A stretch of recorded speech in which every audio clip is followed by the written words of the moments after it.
Non state actors جو militant ہیں بلوچستان کے کانٹیکسٹ میں، انہوں نے ازیوم کر لیا ہے کہ رائٹ ٹو وائلنس ہمارے پاس ہے۔ ایک سانحہ ہوا اور ایک المناک واقعہ پیش آیا جس میں ہماری پاک افواج کے 10 جوان شہید ہو گئے۔ یہ اتنا بڑا واقعہ تھا کہ اس نے پورے ملک میں نہ صرف افواج پاکستان بلکہ ہر محب وطن پاکستانی کو غم و اندوہ میں ڈبو دیا، اور اس واقعے کی بازگشت پورے پاکستان میں اور دنیا بھر میں سنائی دی گئی۔ بلوچستان ہمارا ایک ایسا صوبہ ہے جس میں ایک طویل عرصے سے معاملات بہت الجھے ہوئے ہیں، اور بھارت جو ہے اس نے مسلسل بلوچستان کو ایک ہتھیار کے طور سے استعمال کر رہا ہے۔ پاکستان میں ہمارا اکنامک بوسٹ کا جو منصوبہ سی پیک ہے وہ بھی بلوچستان ہی میں ہے۔ گزشتہ دنوں بلوچستان کے لوگوں نے بہت شدید قسم کا احتجاج اور دھرنا بھی دیا، اور وہ بھی بہت سارے مسائل اور معاملات کے سلسلے میں تھا جس کے اوپر کسی حد تک بات چیت بھی ہوئی، لیکن ابھی تک ان پورے معاملات پر گفتگو جاری ہے۔ تو آئیے آج ہم اسی بلوچستان کے مسئلے پر گفتگو کریں گے۔ میں وجی صاحب سے جاننا چاہوں گا کہ گزشتہ دنوں کیا واقعہ پیش آیا اور کیا حالات ہوئے۔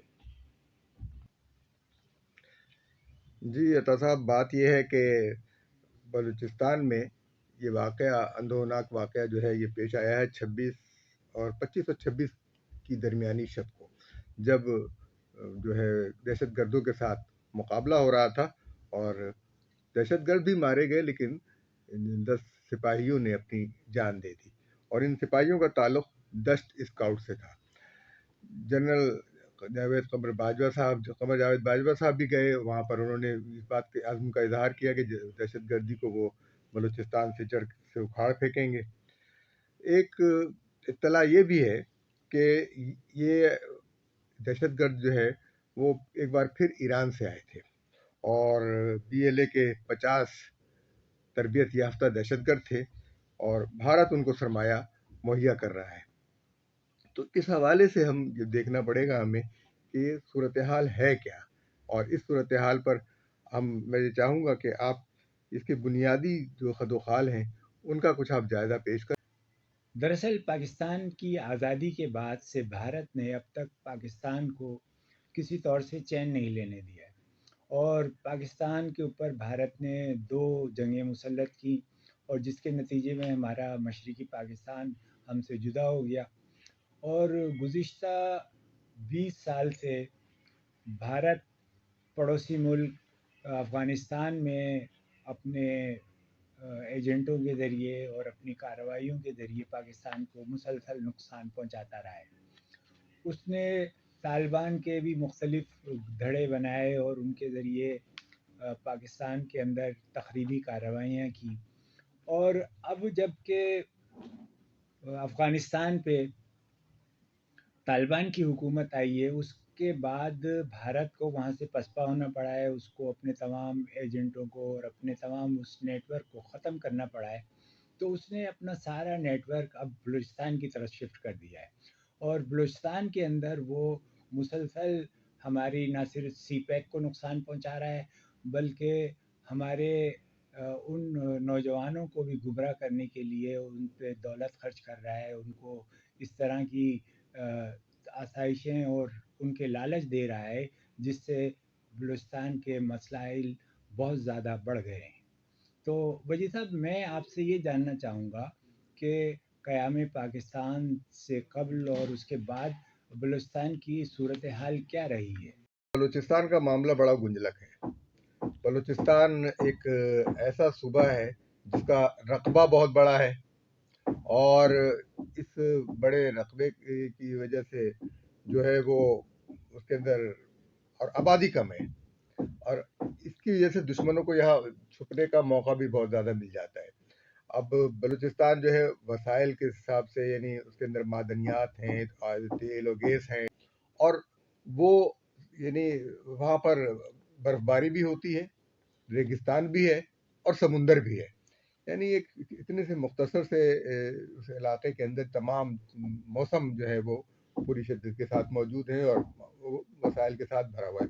لیکن بدقسمتی یہ ہے کہ وہاں کے عوام کو وہ سہولتیں میسر نہیں ہیں جو پاکستان کے دیگر لوگوں کو میسر ہے.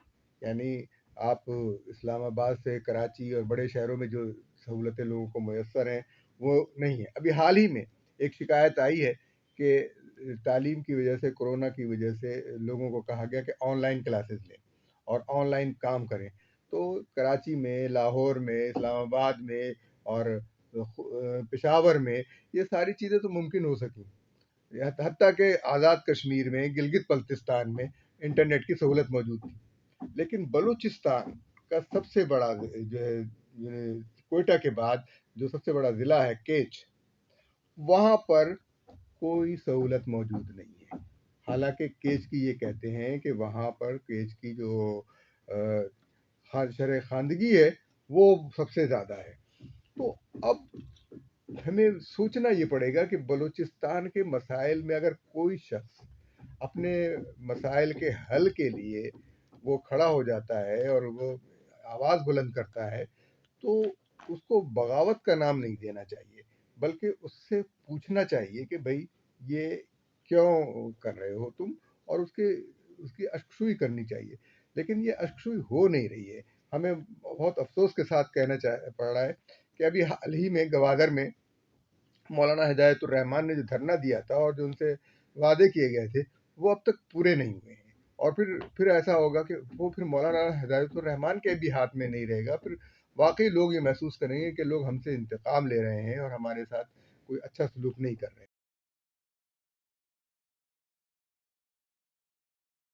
بلوچستان کے معاملے میں بہت اہم بات جو ہے وہ یہ ہے کہ کلبھوشن یادو جو را کا ایجنٹ تھا اور وہ بھارتی بحریہ کا ملازم، اور وہ 16 مارچ بلکہ 3 مارچ 2016 کو پکڑا گیا، گرفتار ہوا بلوچستان سے، اور وہ ایران میں ایک جعلی نام سے رہ رہا تھا اور وہاں پر کاروبار کر رہا تھا.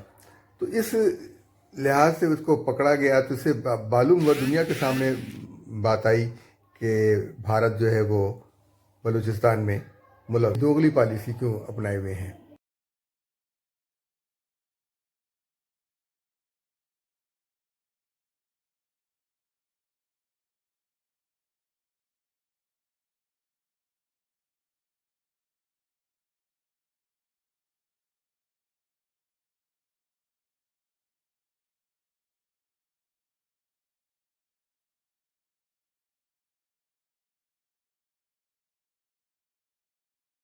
بلوچستان کی تاریخ آزادی، حریت کی تاریخ ہے، اور یہ پاکستان کا حصہ ہے. یہاں کے لوگ اپنے مسائل کا حل چاہتے ہیں، وہی سہولیات چاہتے ہیں جو پاکستان کے دیگر حصوں میں لوگوں کو حاصل ہیں. یہ ان کا حق ہے، انہیں ملنا چاہیے. ان معاملات پر ہم آئندہ بھی انشاءاللہ گفتگو کریں گے. اللہ حافظ.